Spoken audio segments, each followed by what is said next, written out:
Hello and welcome back to Let's Chat with Jen and Angie. I'm Angie. And I'm Jen. And together we are Heart and Home Legacy Group with Edina Realty.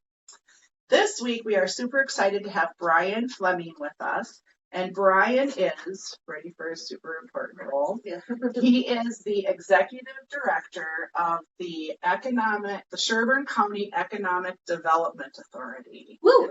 Woohoo! It's so nice to have you here, Brian. Yay. And usually I just say economic development for the county. It goes a little faster that way. But yeah, thank you for having me. Yeah, wonderful. You have a huge role within our county, and it's super important, the thing that you do. And we're happy to have you sit down with us because Jen and I find it very important to learn all that we can about everything that we can offer to all of our clients and customers and community members. Yeah. So today we are going to sit down with Brian and we're going to talk about Sherburne County economics. Doesn't that sound like fun? But we're going to make it be really fun because there's a lot of really awesome things that Brian has to share with everybody in Sherburne County.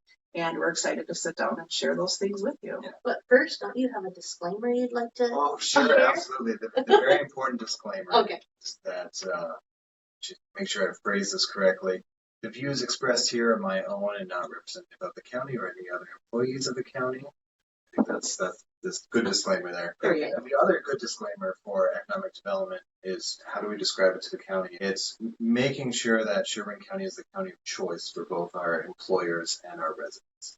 So anything that really fits into that umbrella, that could be a project I'm working on. And that falls into usually 5 to 7 different categories, depending on how you look at it. But housing is very much one of those. One analogy they use a lot in economic development now is a 3-legged stool. So your society needs all 3 legs of the stool. Without one of them, the whole stool falls over. The first one is obviously businesses and having that business attraction and having jobs in your. And the second is housing, and the third is childcare. So you need to have all 3 legs of the stool, otherwise, it's not good for our residents. I love that analogy. A pretty easy way of looking at that. And you can always add more legs to the stool. I mean, transportation is up there too. Broadband access and internet access is up there. But if you want to really pare it down, it does get back to those 3 legs. Well, let's talk about your role and the needs of Sherburne County and what you're really driving and the things that you've been doing to drive Sherburne County into those 3 pillars. Yeah. Maybe pushing aside childcare for today, but that's really interesting. Yeah. I mean, when you really put it into a perspective for people, jobs, of course, housing, of course, childcare. Yeah. Like people, I don't think, unless you're in the moment of having a child in childcare, but remember when it's so important. It's such an important leg. So even though we're not really touching on that, just know that having childcare, that's a big leg. Yeah. So we're not touching on it today. But it's important. I know you can realize that. Yeah, and that could probably be its own podcast. We've done some on that side of the house, but for the county as a whole, making sure that our businesses that are here know that we appreciate that they've chosen to be in Sherburne County, whatever city, whatever township they're in. We appreciate that they're here and they've chosen to be Sherburne County because there's a lot of different other places in Minnesota they could be.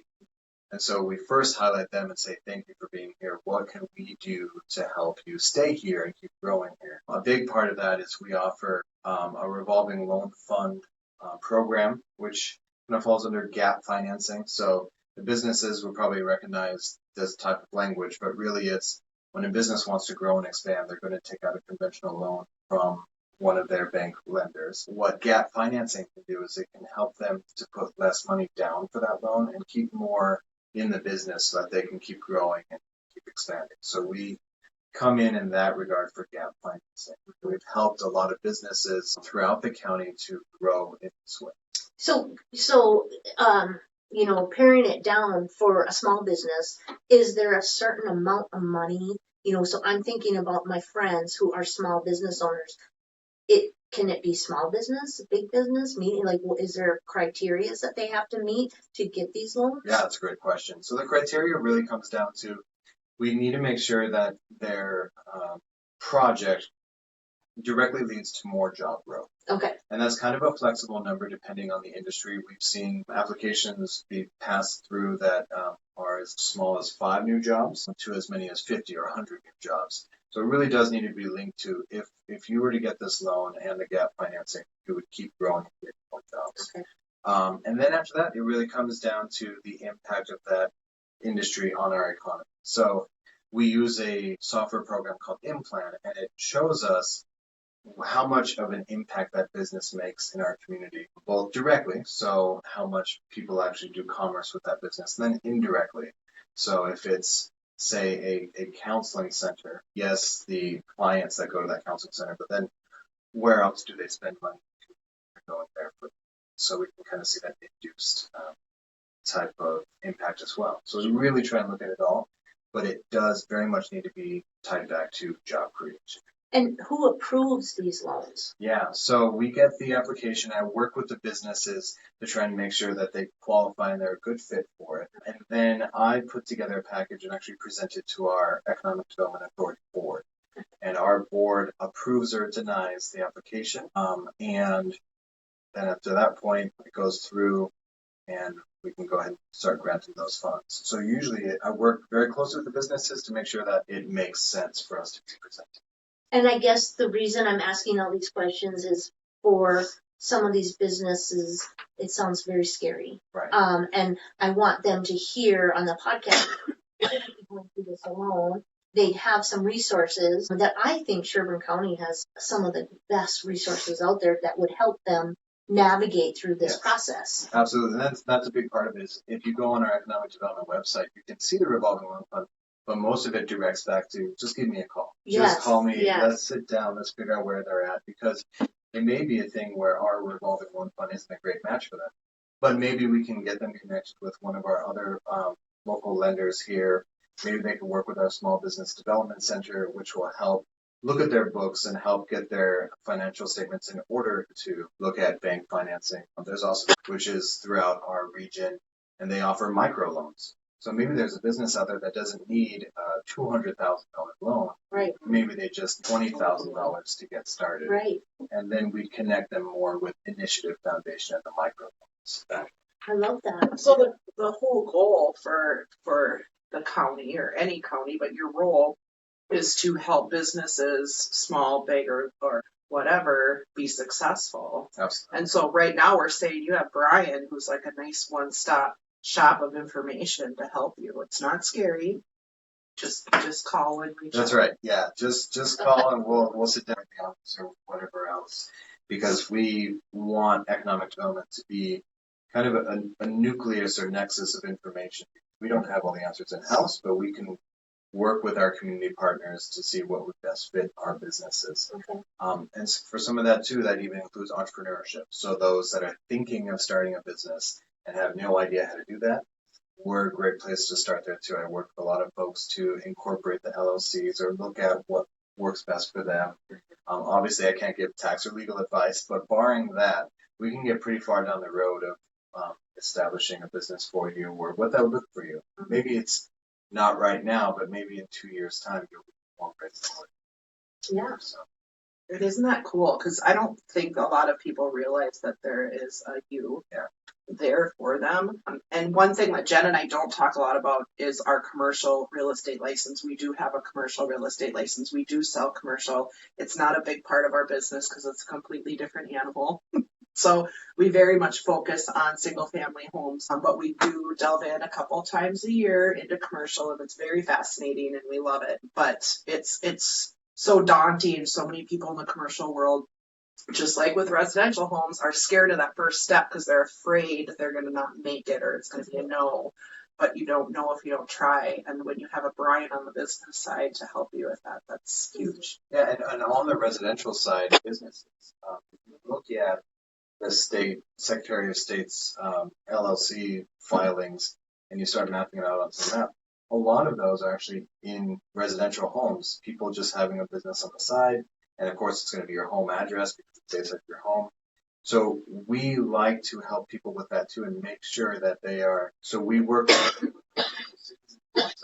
zoning as well to make sure that people don't randomly get in trouble for doing X type of business out of your home. When really, if we just knew that you were wanting to do that kind of business, we'd make sure that you were fitting whatever needed.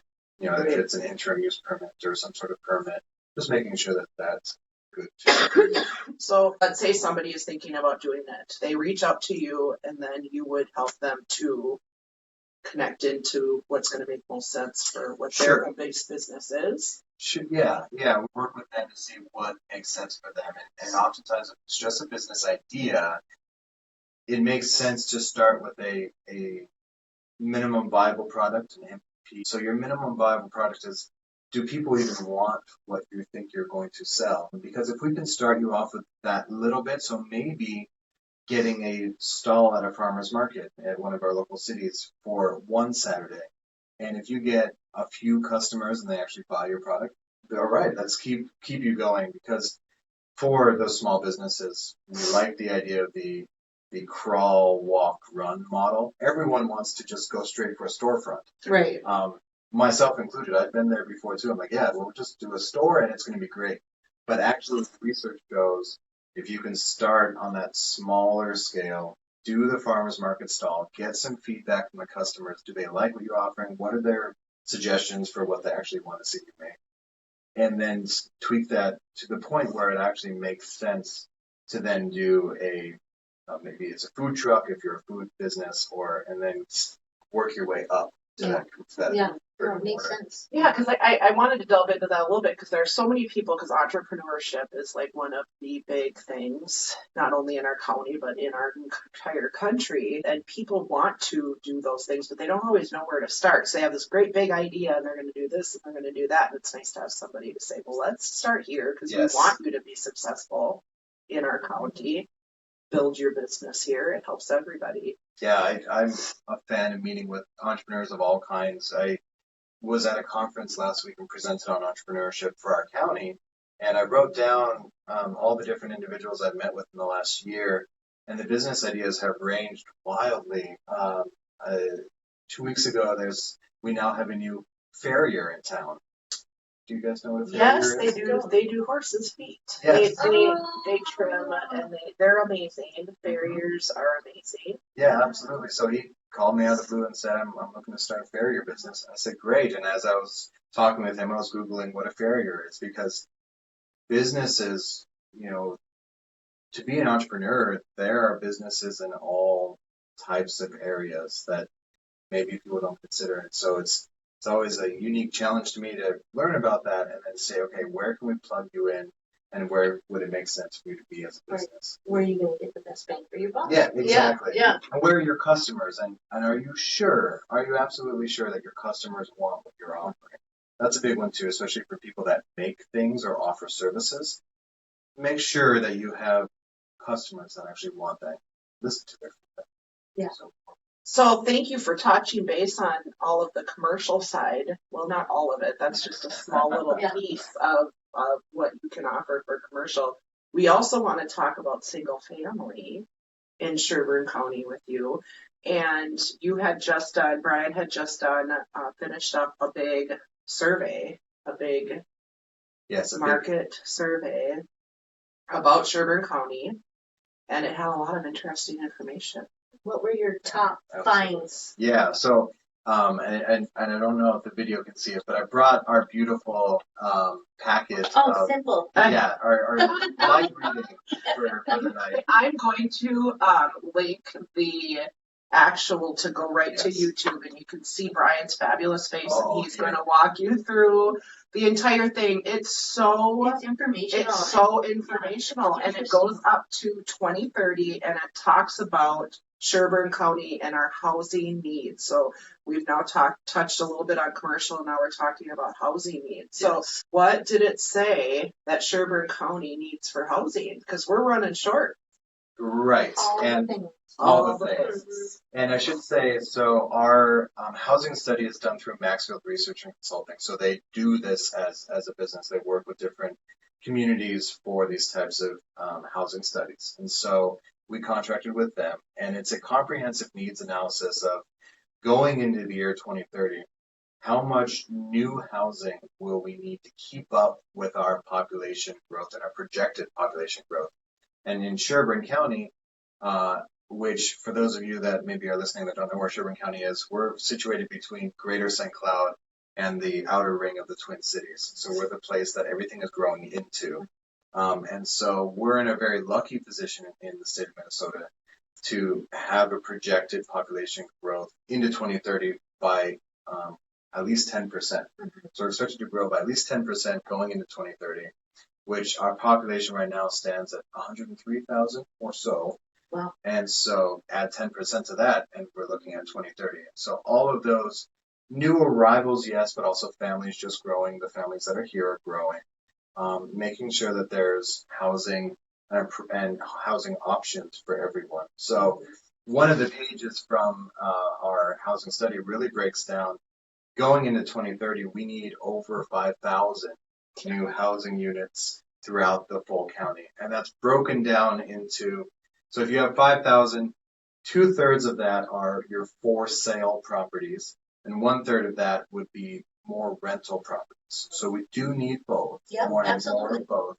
And that for sale breaks down into your general single family homes and then your multifamily homes, so your twin homes, townhomes, multiplexes or duplexes, triplexes, and then your senior housing. So looking at the single level patio homes or other types. And then same for the rental side. Rental is everyone, market rate, subsidized, deep subsidies, senior housing. So really, if you're a builder developer, this is my pitch out there, we need housing of all kinds, and it's a pretty safe bet that any type of housing put down here from now till 2030 will get filled and will have the buyers for it. And you guys can probably speak on the buyer side, but even if it's slowed down out there, we still have the buyers and we still have the population coming in and growing here. And just a little highlight from that really awesome market that you are going to go on to YouTube and watch Brian present to you. It talks about that demand, like 5,200 new housing units, 5,200 are needed. And out of that, 2,205 are for the age-restricted senior housing. So that's crazy. All other houses, 2,995. And sometimes we get the concern when people hear us say senior housing needs 2,000 new units. They say, well, what if we build it for the seniors and then, as people age up and grow out of that, those are going to sit empty.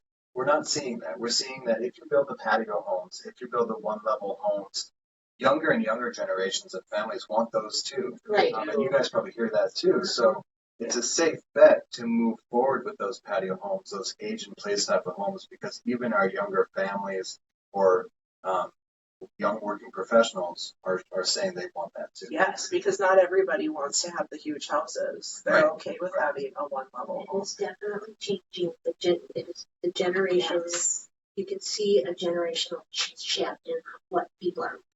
Yes. Great. So when we say the age-restricted senior housing, we're not saying like senior homes. Like We're 55 talking, plus, right. yeah. We're talking about all kinds of houses that could be, handicapped accessible or one level and upstairs, things like that. So the moral of the story is, if you can build it, you should build it. Build it and they will come. Build it and they will come. I mean, if you have an opportunity to build your home in Sherburne County, buy that lot and build your home, because we need 5,200 new homes And before there's still some 2030. land That's out 5 there years. too. Yes. Yeah. We have lots available. There's a lot of space out where I live, and houses are going up, because last spring they were going up, and now as I drive by, they're a little bit slower, but Sure. they're really nice spaces out there. Yeah, Yeah. we very much have the land. We have the plotted lots. We even have our cities are willing to work with you to do more plotted And lots. tell them what you did. Didn't Sherburne County just change some of their permits, like where you can put the second home?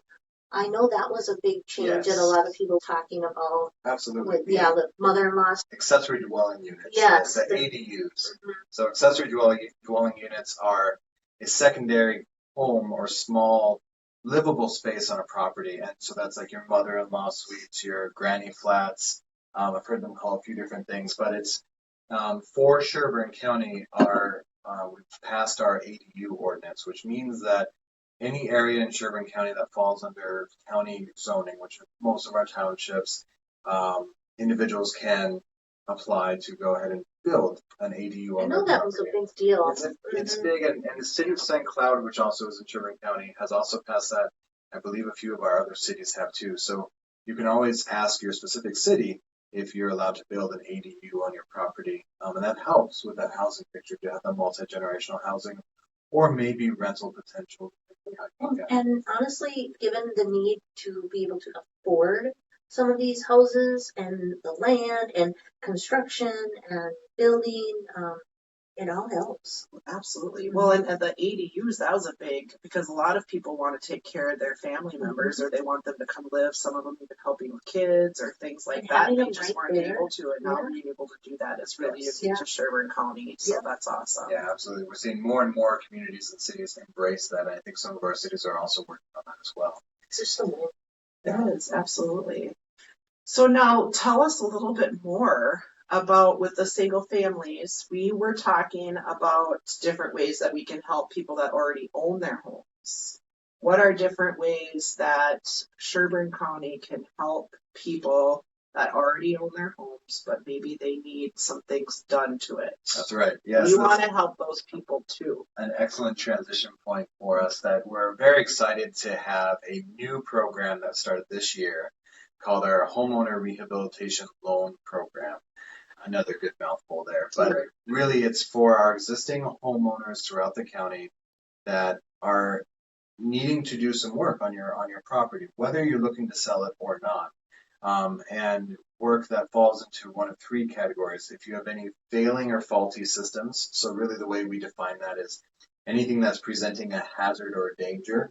So we kind of do leave that vague so that we can interpret that, and you can too. The second is energy efficiency upgrades. And the third are accessibility upgrades. So thinking about those age in place, the chair lifts, that type of accessibility projects. So we offer a low interest loan. It goes up to $20,000 for those projects.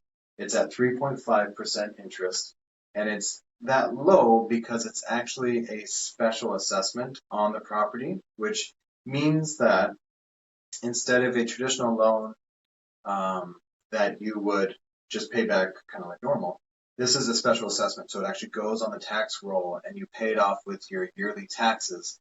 So most mortgage companies would actually incorporate that into your mortgage. So then your amount you pay each month to your mortgage company would go up a little bit because that's just part of your taxes. Because your taxes are going to go up a little bit to account for that. Yeah, that's how it's paid off. Exactly. And then let's say that you do those repairs and then you go and sell the home.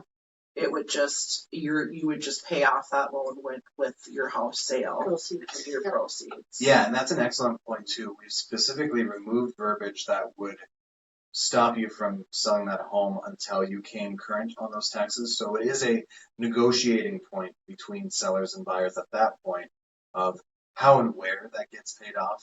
Ideally, it would make sense to get that paid off with the proceeds of the home. You would need to work with both the agents and everyone involved in that transaction, but we're trying to make it flexible so that if you do take out this, you're not locked into your home until it's 100% paid off. The other big part about this is we didn't want this program to compete with other programs that are currently out there. So one important step, which is another, just call me on this because I can help you walk through this process, is we do want our homeowners to try and apply for the state's fix-up loan programs first. So the state of Minnesota offers low interest loans for these same categories, failing or faulty systems, accessibility upgrades, or energy efficiency upgrades. And we do want you to try and apply for those first. If you apply for those and you qualify for those, but your project still costs more than what you qualify for, then you can apply for ours as a rider to that, and you can take on our program as well. Or if you apply to those programs and you get denied those, then you can apply directly to our homeowner rehab loan program.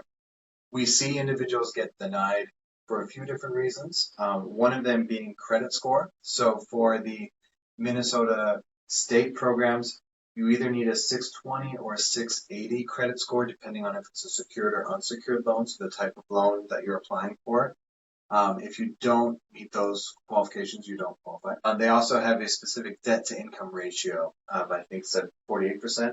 So you'd have to look at your debt to income ratio, and you do all of this with a lender of your choice. So we obviously couldn't recommend anyone specifically, but if you go on Minnesota Housing's website under their Fix Up Loan program, they do have a portal where you can just type in your zip code, and it shows you what local lenders you can work with to try and apply for those programs. And again, if you're approved and your project costs more, then you can take our program on secondarily. Or if you apply and you get denied for one of those reasons. So then are you saying that if they don't get it for one of those reasons and then they apply for yours, is yours less strict Yes. than these? So, Like because that's kind of a crush, right? Like, then a lot of times people are just like deflated. So Yes. you're saying that, okay, now here's step 2. It's going to be a lot less. Yes. Okay. And we want to make sure that people don't get even more deflated by our program. Like, So it's like, just kidding. Yeah. No, you're still not approved. here's another one you don't qualify Okay. for. Our program has no minimum credit score requirement. Okay, did you hear that, everybody? That's right. No minimum credit score. And we're able to do that because it does go on the taxes. So we Okay. know that we're getting it back. One way or another, it comes back. And Okay. so that helps us to help that credit score side. And also the debt to income ratio side. And we're seeing that take effect with individuals that age up and then go on a fixed income. Right. If And they still have a lot of debt, their income just dropped way down. So And it's really hard for people in the situation with that lower credit score because they probably have some home issues that they're stuck. So then they don't want to put their house on the market because they know their windows are no good, but they can't get it on the market because their windows are bad. Like, it is a revolving, I mean, we've got a couple clients that we're working with. It's just this revolving stressor, deflation. And so just to have that, how many people don't know about these programs, I guess is my question. I'm sure. Just to get the ball rolling. Yeah, exactly. I'm sure most don't, which is why we're on a program like this. Yeah. Because there's only one of being, we have our EA board, and most of our county employees kind of know about this stuff, so we pitch it to them too. But it takes a while for news to get out about this program. And people, it's like, oh, I have my Saturday off. I think I'm going to go look at a government website. Yeah, just easy reading. Not everyone's like Angie. Let alone understand what you're reading too. Right. It gets so nuanced so quick. So again, feel free to give me a call if you're in Sherburne County and you're wondering what you can do to replace things at your house or upgrade things. Because again, if you don't qualify for our program, maybe something else will work well for you. Like there's a few things our program won't cover, like a purely cosmetic thing, like a kitchen remodel or bathroom remodel.